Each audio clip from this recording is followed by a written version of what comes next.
예, 반갑습니다. 제자만 쉽게 담당하고 있는 이희연 목사입니다. 코로나19로 인해서 저희들이 소그룹을 갖지 못하고 있어서 이렇게 간단하게 1강에 대해서 안내해 드리려고 영상을 준비했습니다. 편안한 마음으로 강의와 마찬가지로 들어주시면서 교재를 봐주시면 감사하겠습니다. 먼저 우리가 보고 봐야 할 1강을 보시면 나의 신앙 고백과 간증입니다. 나의 신앙 고백과 그것을 다른 사람들에게 말하는 고백, 이 두 가지가 우리가 제자반을 시작하면서 먼저 점검해 나가야 할 과제인 것 같습니다. 먼저 교재를 보시면 예수님을 믿으면 어디서 누구를 만나든지 자신의 신앙을 고백할 수 있어야 한다. 초대교회 성도들은 잘못하면 끌려가 죽임을 당할 수 있었던 환경에도 불구하고 가정과 일터, 그렇죠? 가정과 일터. 첫 번째는 나의 삶의 소그룹인 가정이고 그 다음에 하나님께서 우리를 내보내시는 사회인 일터입니다. 이곳과 그곳에서 예수님이 자신의 구주 되심을 조금도 부끄러워하지 않고 자랑하며 전했다라고 말하고 있습니다. 자신의 신앙을 고백할 수 있어야 한다라고 말하고 있습니다. 제자란 누구입니까? 제자란 예수님께서 가정으로 보내시고 예수님께서 세상으로 보내시고 예수님께서 우리가 가야 할 곳으로 보낸 자들, 또한 그 보냄을 받아서 순종함으로 가는 사람들을 제자라고 말하고 있습니다. 그런데 그들이 먼저 가져야 할 요건이 있는데, 조건이 있는데 그것이 바로 신앙 고백이라는 것이죠. 내가 나의 신앙을 고백할 수 있어야 한다라는 것입니다. 그렇다면 먼저 우리가 생각해 봐야겠죠. 신앙 고백이란 무엇인가? 목사님, 신앙 고백은 무엇인가요? 나의 신앙을 다른 사람들한테 말하는 것, 간증과 비슷하게 생각되어질 수도 있습니다. 그러나 간증과 신앙 고백은 조금 다른 의미입니다. 아니, 간증이 신앙 고백 안에 들어가야겠죠. 신앙이 시작이고요. 그 시작하는 과정 중에 있는 것들이 과정이라고 말할 수 있습니다. 그렇다면 이 간증의 처음이자 우리가 주님을 처음 만나고 구주로 영접했다는 것을 믿고 말할 수 있는 신앙 고백은 어떤 것인지 1강에 보면은 자세하게 설명이 나와 있습니다. 먼저 계속 교재를 보도록 하겠습니다. 교회를 다니면서도 자신의 신앙을 고백하는데 부끄러워하거나 확신이 없다면 매우 염려스러운 현상이 아닐 수 없다. 그리고 서로의 신앙을 고백하고 간증하는 분위기에서는 마음과 마음을 깊이 나눌 수 있는 영적 교제를 맛볼 수 있다. 밑줄을 쳐주시면 좋을 것 같아요. 마음과 마음을 깊이 나눌 수 있는 영적 교제.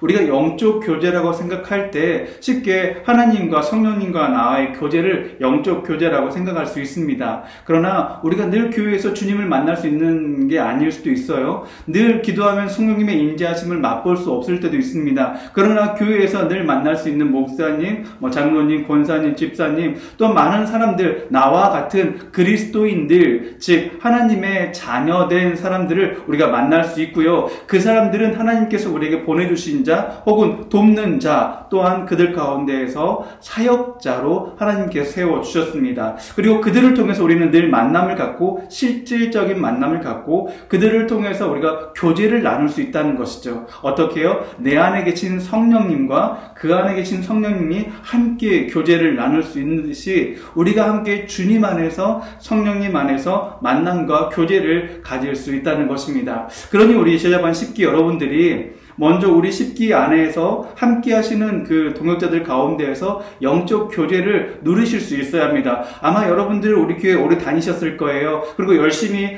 신앙생활 하셨을 겁니다. 그래서 많은 분들 알고 혹시 지금 같이 수업 받는 분들 중에서도 잘 알고 오래 알았던 분이 계실 거예요. 그런데 그것은 영적 교제가 아닌 인간적인 육적인 교제일 수도 있다는 것입니다. 그리고 우리가 이제 그리스도의 제자가 되기 위해서는 그런 육적인 교제와 관계 넘어서 그것보다 더욱더 중요한 영적 교제를 가져야 한다는 것입니다. 그러기 위해서 우리가 이제 여러 가지 나눔을 가지고 또한 발표를 가지고 이렇게 숙제를 나누고 할 겁니다. 그러니 우리가 그 마음 가운데 그 과제를 준비하는 가운데 그 강의를 듣는 가운데 늘 생각해야겠죠. 내가 내 생각으로 이 숙제를 하는 것이 아니라 내가 내 노력으로 뭔가를 준비하는 것이 아니라 성령님, 우리 안에 계신 성령님께서 내가 이 말씀을 준비하고 이것을 놓고 기도하고 함께 교제를 나누는데 저 사람 이야기를 내가 듣는데 내 생각으로 평가하거나 이 사람은 이런 사람이야 라고 결론 짓는 것이 아니라 성령님 지금 저 사람이 이렇게 말하고 이렇게 생각하는데 나는 어떻게 받아들여야 되고 내가 그를 위해 해줄 수 있는 것은 무엇입니까? 성령님께 물음으로 그 안에 계시는 성령님께서 그 얘기를 이끌어내셨다면 내 안에 계시는 성령님께서 그 얘기를 나에게 담게 해주실 것이라는 것입니다.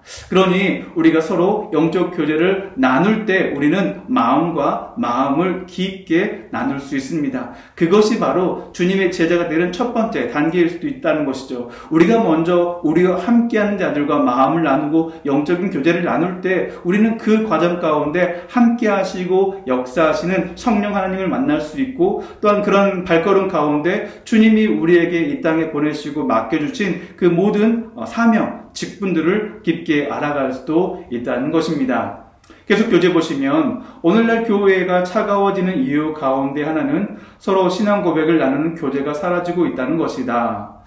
이 말씀을 들으면서 요즘에 이슈가 되고 있는 게 있죠. 소그룹 금지. 그것 때문에 저희들도 이렇게 온라인으로 만나고 있는데 과연 모임이 없어져서 관계가 차가워지고 혹은 교제가 사라지고 있는 것인가에 대해서는 한번 깊게 생각해 보면 좋겠습니다. 그렇다면 그 전에 소그룹 금지가 없기 이전에 그 전에는 만나면 뜨거웠고 만나면 늘 화목했고 늘 감사했는가라고 생각해 보면 모임을 갖고 안 갖고의 차이보다는 아마 그것보다 더 깊은 내용이 있지 않을까. 무언가 결핍됐거나 빠졌거나 부족했던 것들이 있었지 않나. 그렇다면 그것은 무엇인가에 대해까지 고민하고 그것에 대한 문제를 우리가 어떻게 하면 해결할 수 있을지 하나님께 아뢰고 기도하고 간구하며 나아갈 때 우리가 이 상황에서도 교제를 통하여서 은혜를 나눌 수 있고 또한 환경이 좋아지고 상황이 좋아지고 다시 만났을 때는 더 깊은 교제와 나눔을 가질 수 있지 않을까라고 생각이 되어집니다. 우리 모두는 처음 만나서 이제 막 훈련을 시작했습니다. 그러므로 서로의 마음을 열고 받아들이는 것은 매우 중요하다라고 말하고 있습니다. 저도 이 부분을 강조하고 싶습니다. 먼저 우리의 마음의 문을 여는 것이 필요하다는 것이죠. 마음의 문을 열기 위해 뭐가 필요할까? 물론 친교도 필요하고 같이 교제, 식탁 공동체, 같이 밥 먹는 것도 중요하겠죠. 그러나 먼저 필요한 것은 우리의 의지입니다. 내가 정말 이 제자반 10기를 통해서 하나님과의 나의 관계를 더욱더 돈독하게 하고 나의 삶에서 자리에서 나의 가정의 자리에서 내게 맡겨진 신앙의 교회의 자리에서 나는 어떻게 부름받았고 어떻게 보냄받았는가를 깨달아서 내 자리에 맞게 내 자리에 어울리게 그리스도의 제자의 삶을 살아간다는 것, 제자에 맞게 생각을 하고 제자에 맞게 말을 하고 제자에 맞게 행동을 하는 것, 이것이 저는 그리스도인의 제자라고 생각합니다. 그리고 그러기 위해서 먼저 우리에게 보내주신 이 공동체가 있는데 바로 우리와 함께 제자반을 받고 또한 함께 신앙을 나누고 교제하고 공부해 나갈 신앙 공동체의 동역자인 것이죠. 이 사람들과 먼저 내가 마음의 문을 열 수 있어야 한다는 것입니다.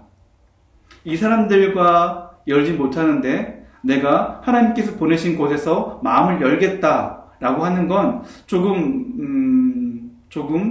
더 생각해 보셔야 할 것 같아요. 그리고 두 번째는 뭐죠? 마음을 열고 받아들이는 거예요.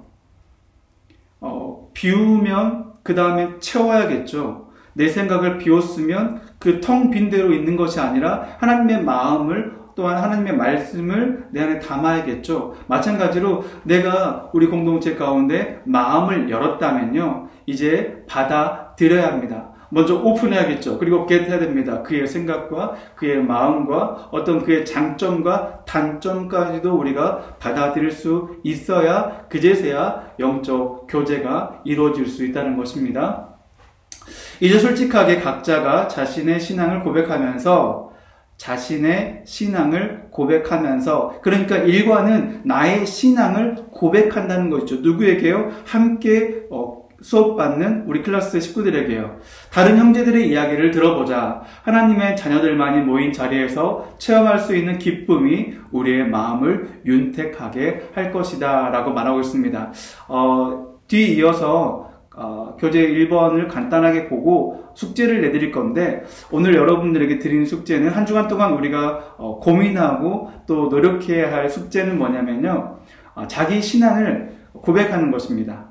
먼저 책으로 노트에다가 자기의 신앙을 한번 적어보시기 바라요. 신앙 고백을 적어보시고 그것을 물론 어색하시고 굉장히 쑥스럽고 익숙하지 않겠지만 지금 강의를 녹화하고 있는 저도 물론 그렇습니다. 그러나 주님께서 맡겨주신 직분이라면 감당하겠다는 마음으로 이렇게 녹화를 하고 있는데, 여러분들도 핸드폰을 통해서든지 어떤 매체를 통해서든지 이렇게 여러분이 작성하신 나의 신앙 고백을 적으신 것을 영상으로 이렇게 고백하는 시간을 갖고 그것을 다 함께 나누면 좋겠습니다. 짧게는 1분에서 길게는 3분에 이르기까지 자신의 신앙을 고백을 이렇게 영상 편지로 남겨주시면 우리가 다 그것을 보고 코멘트를 남기실 필요는 없습니다. 그 영상을 보고 그들의 각자의 신앙 고백을 내 안에 담고 그를 위해서 기도해 줄 수 있는 그런 중보자가 되었으면 좋겠습니다. 자, 이제 페이지를 넘겨서 우리가 1번을 보도록 하겠습니다.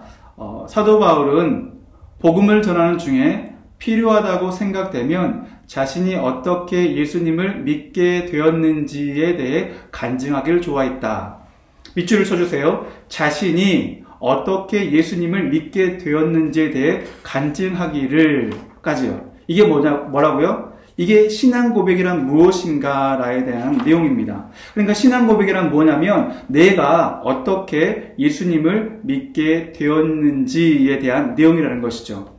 사도행전 22장 1절에서 16절까지의 말씀을 최소한 3번 정도 읽어주시면 좋겠습니다. 3번 정도 읽으시면서 샤울이 먼저 사울이었죠. 사울이 언제 어디서 어떻게 무엇으로 이렇게 주님을 만나고 무엇이 그의 삶을 변화시켜서 그가 사울에서 바울이 되었는지, 아마도 여러분 이 성경 말씀 잘 알고 계실 거예요. 많이 들어봤을 거예요. 그러나 이제 그 사울이 겪는 과정들을 통해서 나를 대입해 보셔야 돼요. 나는 언제 어디서 어떻게 이렇게 부름받았고 변화받았고 그리스도인이 되었는지, 그리고 그것을 나는 어떻게 예수님을 믿게 되었는지에 대해서 내가 이제 작성하시고 그것을 고백해 주시면 되겠습니다.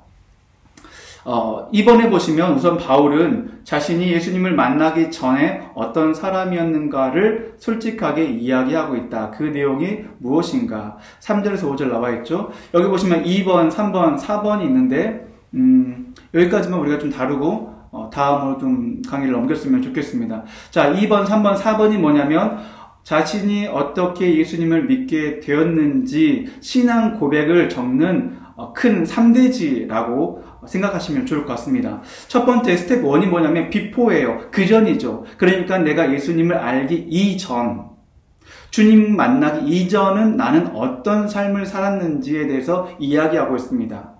그리고 두 번째 스텝 2는요. 어떻게 해요? 내가 어떻게 예수님을 만났는지에 대해서 바울은 6절에서 10절을 통해서 이야기해 주고 있고요. 그리고 스텝 3죠. 애프터예요. 그 이후 주님을 만난 이후에 나는 어떤 인생을 어떻게 바뀌었는지에 대해서 이야기해 주고 있습니다. 그러니까 여러분이 숙제를 하시면서 나의 신앙 고백, 내가 언제 어떻게 주님을 만났는가에 대해서 적으실 때 이 3가지 단계를 꼭 적어 주셔야 된다는 거죠. 첫 번째는 주님을 만나기 전에 나의 삶이고요. 그리고 내가 만난 주님, 어떻게 주님이 나를 만나주셨는가에 대한 거고요. 세 번째가 주님을 만난 이후에 나의 삶은 어떻게 바뀌었는가에 대해서 애프터와 비포죠. 비포와 하우와 애프터, 이 3가지를 정리해 놓으셔서 나의 신앙을 고백해 주시면 좋겠습니다. 그리고 이제 5번에 보시면 5번이 아니고요. 6번. 바울의 간증에 한 가지 중요한 것이 빠져있다. 무엇이 빠졌는지 베드로의 신앙 고백을 비교해보자. 그러니 신앙 고백에는 총 4개라는 거죠. 바울은 말해주고 있어요. 그 전에, 주님을 만나기 전에 나는 어떤 사람이었고, 주님이 나를 어떻게 만나주셨고, 주님을 만남으로 나는 어떻게 변화되었는지에 대해서 이 3가지의 신앙 고백을 얘기해 줬다면, 여기 한 가지 빠진 게 있다 그러는데, 신앙 고백에 꼭 필요한 필수 조건이라고 할 수 있는 4번째가 뭐냐면, 나의 고백입니다. 나의 반응인 것이죠. 베드로는 그래서 마태복음 16장, 16절로 17절에 이렇게 말하고 있습니다. 여러분 꼭 찾아보시고 많이 읽어보시면 감사하겠습니다. 시몬 베드로가 대답하여 이르되 주는 그리스도시요 살아계신 하나님의 아들이시나이다. 아멘. 시몬 베드로가 대답했다 그랬죠. 시몬 베드로가 반응한 거예요. 주님을 만남으로 그는 물고기를 낚는 어부에서 주님께서 나를 따라오라는 말씀에 사람을 낚는 어부로 변화시켜 주시겠다는 그 말씀에 베드로가 그물을 버리고 따라가죠. 그래서 이제 베드로가 주님의 제자가 됨으로 그의 삶에 변화가 일어나는데, 주님은 그저 나를 따라오라는 그런 나를 부르신 분에서 이제 주는 그리스도시요 살아계신 하나님의 아들이라고 자신의 신앙을 예수님께 또한 하나님께 사람들에게 고백하게 되는 것입니다. 그러니까 신앙 고백이라는 것에서 어떻게 보면 이 고백의 부분이 중요하다라고 말할 수 있습니다. 그러니까 우리가 교회 다니면서 신앙 생활을 한다는 것은 주님을 만나기 위해 주님을 어떻게 하면 좋을까, 주님이 나에게 시키신 것은 무엇인가 라고 할 수 있지만, 그것 가운데 꼭 필요한 것이 고백이라는 것이죠. 내가 왜 우리 목맥교회에서 이렇게 신앙생활을 하는지, 내가 왜 이런 제자 십기를 하는지, 이런 나의 고백이 필요하다는 겁니다. 간단하게 이제 2번, 3번, 4번, 6번에 대해서 얘기를 나눠보자면요. 먼저 비포였죠. 예수님을 만나기 전에 바울은 자신을 유대인 또한 가말리엘 문화에서 배웠고 율법을 혹독하게 열심히 교훈받았다, 훈련받았다라고 자신의 배경에 대해서, 자신의 그동안 살아왔던 삶에 대해서 이야기해 주고 있습니다. 또한 그가 어떻게 살아왔는지 삶의 모습도 나와주고 있는데 돌을 박해했대요. 그러니까 그리스도인들을 박해했다라고 말하고 있습니다. 그리고 오늘 5절에 보면 끌어다가 형벌을 받게 하려고, 그러니까 내가 이곳에 온 이유도 내가 이 돌을 박해하면서 지금 이곳에 멀리 떨어져 있는 너희들에게도 그리스도인들을 내가 잡아서 형벌을 받게 하려고 예루살렘으로 끌고 가려고 왔다라고 말하고 있습니다. 사울은, 이때는 사울이니까 사울의 주님을 만나는 그 과정은 처음에 의도가 좋다라고 할 수는 없겠죠. 정반대편에 있었던 사람 아닙니까? 그런 그도 이제 그렇게 살아왔던 그도 어떻게 되죠? 어떻게 예수님을 만났는가? 첫 번째 보면은 6절로 10절의 말씀을 보면 큰 빛을 보게 되죠. 그리고 땅에 엎드려져서 음성을 듣게 됩니다. 그리고 주님을 만납니다. 바울이 묻습니다. 누구십니까? 누구세요? 라고 할 때 예수님이 네가 핍박하는 예수다. 그러니까 뭐죠? 예수님을 만나게 되었다는 것입니다. 예수님을 만나니까 바울이 무슨 말 하냐면 내가 무엇을 하리까? 라고 이야기합니다. 여기서 주님을 만난 사람들, 우리는 주님을 만나러 교회에 오죠. 왜요? 간구하러, 기도하러, 나의 문제, 나의 어려움, 나의 형편들을 하나님께 아뢰고 그것들에 대한 답을 얻기 위해서 혹은 도움을 얻기 위해서, 해결책을 얻기 위해서 우리가 주님께 나오는데, 지금 여기서 바울은 주님을 만나는데 무엇라고 물어보냐면 내가 무엇을 하리까? 라고 물어본다는 겁니다. 주님을 만난 자들은 우리의 마음 가운데 내가 이제 어떻게 해야 되나, 무엇을 해야 되나 라는 질문이 생긴다는 것이죠. 여러분, 교회 다니면 답이 나오는 것이 아니라 주님, 내가 어디로 가야 합니까? 주님, 내가 이 상황 가운데 어떤 걸 선택해야 합니까? 주님, 나는 이 상황과 문제 가운데 어떤 답을 찾아야 합니까? 라고 퀘스천 마크가 생긴다는 거예요. 근데 교회 오면 다들 이 느낌표만을 찾으려고 합니다. 이 마침표만을 찾으려고 합니다. 답을 얻어 가려고 하는 거예요. 답을 못 얻고 가면 답답하고 은혜 받지 못한 것 같고 뭔가 나는 이루지 못한 것처럼 느껴지는데, 실은 바울은 주님을 만나고 물음표가 생긴 겁니다. 바울의 그전에는 물음표가 없었죠. 나는 핍박하러 왔다. 나는 이런 사람이다. 쉼표, 마침표였어요. 나는 이곳에 온 목적도 너희들을 다 핍박하고 잡아가려고 왔다. 라고 확신하셨습니다. 자신의 비전도 확신하고 자신의 삶의 목적도 확신하고 내가 이곳에 온 이유도 확실히 알고 있어요. 그런데 주님을 만나니까 어떻게 되냐고요? 물음표가 생기게 되는 거예요. 내가 정답이라고 생각했던 것들 그게 아니게 되는 거죠. 내가 목적이라고 믿어왔던 것들 그게 아니게 되는 거예요. 주님을 만나게 되니까 내가 어떻게 살아야 할지, 내 생각은 어떻게 해야 할지, 내가 어떻게 반응해야 될지 이 모든 것들이 다시 주님께 물어보게 된다는 것입니다. 사랑하는 우리 제자반 10기 여러분, 우리가 늘 그리스도의 제자가 되기 위해서는 늘 주님을 만나야 하고요. 주님을 만난 자들은 늘 물어봅니다. 주님, 제가 어떻게 하면 될까요? 이런 생각 가지신 분도 계실 거예요. 주님, 제가 이번에 제자반 10기를 하는데 코로나19도 있고 강의도 듣기 힘들고 좀 생각보다 어렵습니다. 주일날 저녁에 피곤하고 또 지금도 내가 해오고 있는 그런 사역들, 맡고 있는 봉사들이 있는데 여기서 이것도 해야 되고 저것도 해야 되고 이것도 해야 된대요. 좀 부담스럽고 어려운 마음이 있을 수도 있습니다. 그럼 여러분 힘드실 수 있어요. 그런데 그때 제자라면 주님께 물어봐야 한다는 것이죠. 주님, 제가 여기서 어떻게 해야 합니까? 늘 주님께 물어보는 자세가 제자의 자세인 것입니다. 그래서 주님께서 뭐라고 하십니까? 고 다메섹으로 가라.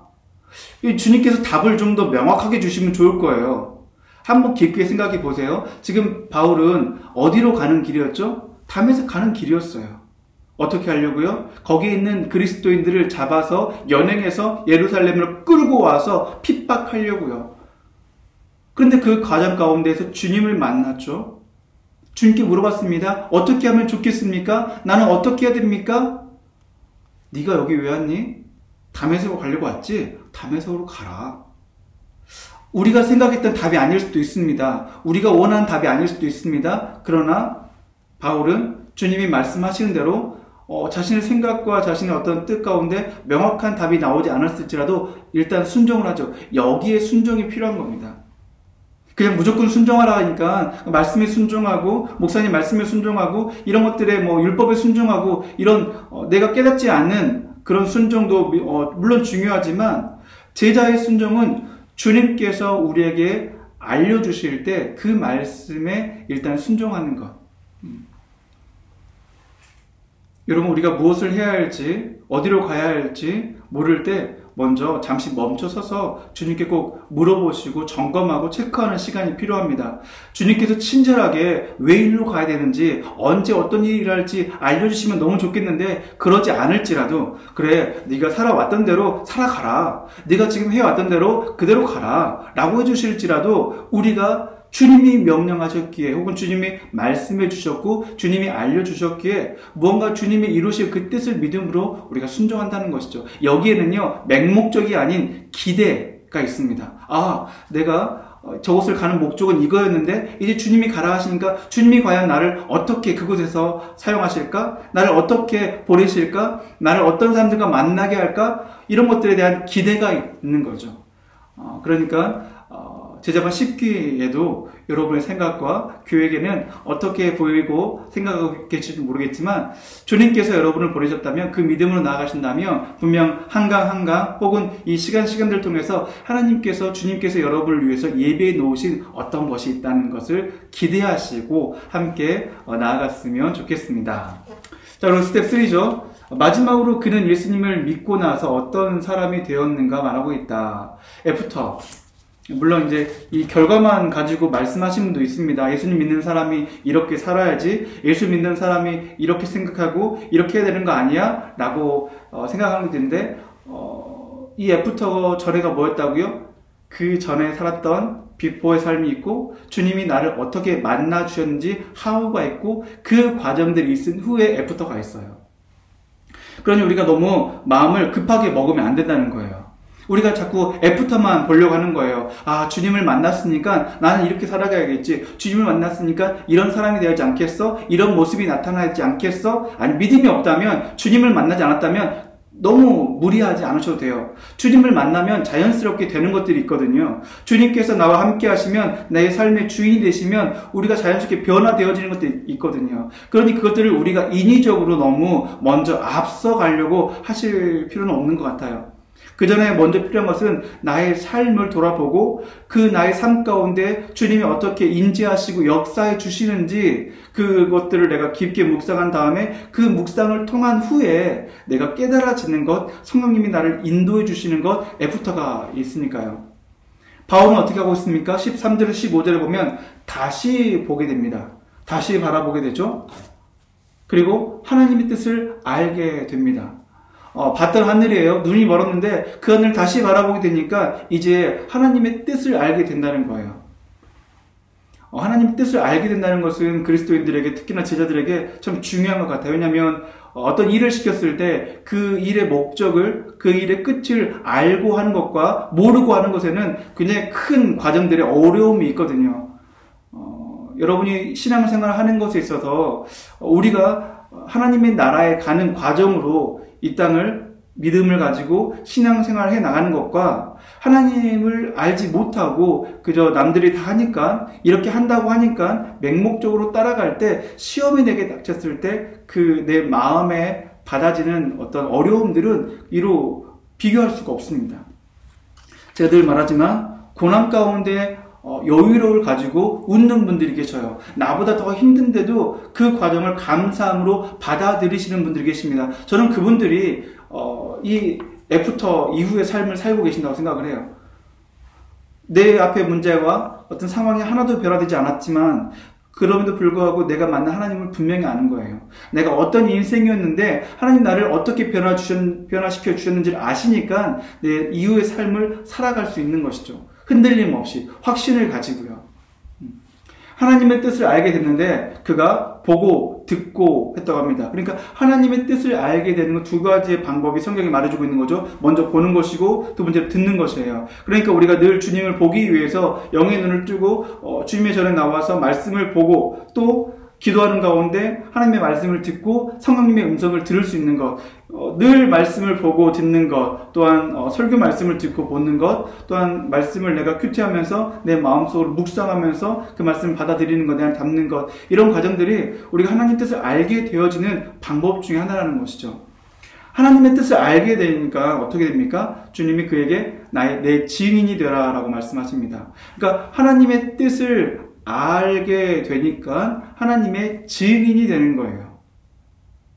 증인이 되니까 하나님의 뜻을 알고 하나님을 보고 하나님의 음성을 듣는 것이 아니라 하나님의 음성을 듣고 보고 그러므로 하나님의 뜻을 알게 되므로 내가 이제 하나님의 증인이 되는 것이죠. 그것도 그냥 되는 것이 아니라 주님이 명령하시는 거예요. 내 증인이 되라고요.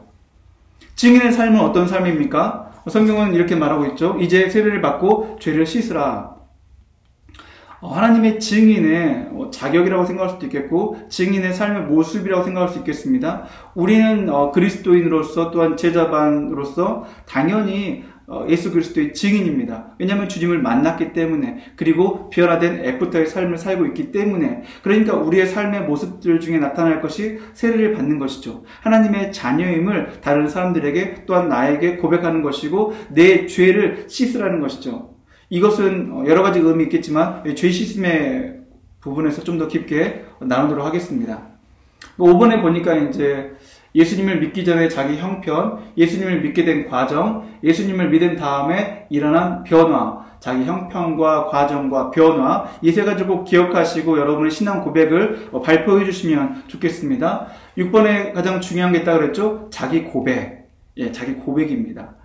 이게 이제 달라요. 사람마다 다 다릅니다.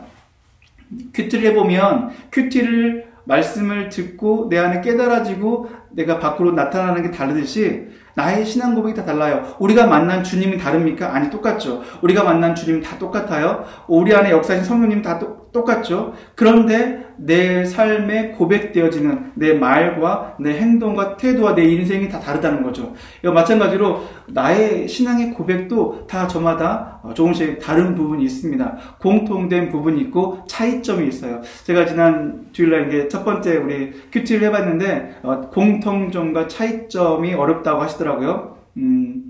천천히 해 가시면 좋을 것 같아요. 여기서 이제 우리들의 신앙 고백들도 공통된 부분이 있어요. 뭘까요? 변하지 않는 것들이죠. 하나님이시죠. 성령님이시죠. 내 안에 역사하시는 하나님과 성령님은 변하지 않아요. 그런데 차이점이 있다고 그랬죠. 뭐죠? 그 내 안에 계신 성령님이 나를 통해 나올 때 나의 말과 나의 행동과 나의 인생은 다 달라요. 다 똑같을 수가 없어요. 그렇다면 신앙인들이 다 똑같을 수밖에 없는 거죠. 근데 다 다르잖아요. 그러니까 우리의 차이점은 하나님께서 나를 통해 나타내 주시는 그 고백의 외형적인 아웃풋되는 내용들은 다 차이점이 있는 거죠. 인풋되는 내용들은 다 같고요. 요것들을 가지고 여러분이 이 스텝 1, 2, 3, 4를 가지고 나의 신앙 고백, 나는 하나님 만나기 전에 어떤 인생을 살았고 어떤 생각으로 살았고 어떤 모습으로 살았고 하나님이 그런 나에게 어떻게 찾아와 주셨고 언제 찾아와 주셨고 어떻게 변화시켜 주셨고 어떻게 역사해 주셨는지에 대해서 그 다음에 그래서 나는 생각이 어떻게 바뀌었고 내 인생이 어떻게 바뀌었고 나의 신앙의 모습이 어떻게 바뀌었는지 그런 하나님을 나는 어떻게 고백할 수 있는지 어떻게 말할 수 있는지 정의할 수 있는지에 대해서 신앙 고백까지 나의 고백까지 이렇게 해가지고 우리가 다음 주까지도 휴강이니까 또한 제 휴가 기간입니다. 휴가 가 있는 저를 위해서 기도해 주시고 또한 제가 올려주세요 라고 하면 그때부터 여유 되시는 분들은 순서대로 올려주시면 되겠고요. 그 신앙 고백의 내용을 보시고 영상을 보시고 이렇다 저렇다 하지 마시고요. 일단 그냥 그 모습 그대로 받아주시고 놓고 기도하시고 그 다음에 떠오른 것들을 위해서 나중에 관계가 무르익었을 때 이렇게 나눠주시고 또 이렇게 위로해 주시고 칭찬해 주시고 하면 좋겠습니다. 자, 오늘 이렇게 저도 이거 처음 해보는데 생각보다 쉽지 않았습니다. 제가 지적으로 보이려고 안경도 썼는데 여러분 자리에서 영상 보시면서 또한 교제를 가지고 또한 사도행전의 말씀을 계속 묵상하시면서 내가 주님을 만난 그때 주님이 내 삶 가운데에서 역사해 주고 계시는 그 부분들, 상황들을 함께 깊게 묵상하고 그것들을 함께 나의 신앙 고백으로 고백을 갖는 시간을 가졌으면 좋겠습니다. 오늘 제자반 10기 1강 오프닝은 이렇게 하고요. 기도하고 마치겠습니다. 네, 하나님 아버지 감사합니다. 주님께서 우리와 함께 하시고 각자의 처소에서 어디에서 무엇을 하든지 우리 안에 공통적으로 역사하시고 함께 하시는 성령님 우리와 함께 해주시고 그럼으로써 성령님과 동행함으로 나의 가정에서 나타나는 나의 모습, 나의 직장에서 나타나는 나의 모습, 교회에서 신앙생활 가운데 나타나는 나의 모습들이 각자가 다를지라도 우리가 다 한 방향을 향해서 내가 보고 듣는 것을 향해서 나의 삶을 오늘도 고백하고 가정에서 고백하고 직장에서 고백하고 교회에서 고백하는 나의 신앙생활 가운데 주님 늘 함께하여 주시옵소서. 이제 조금 더 자세히 알고 조금 더 체계적으로 나의 신앙의 고백들을 정리하며 하나님께 나아가오니 이 첫걸음을 주님께서 동행하여 주시고 인도하여 주시옵소서. 함께하여 주시면 감사하며 예수님의 이름으로 기도합니다. 아멘. 네, 수고하셨습니다. 감사합니다.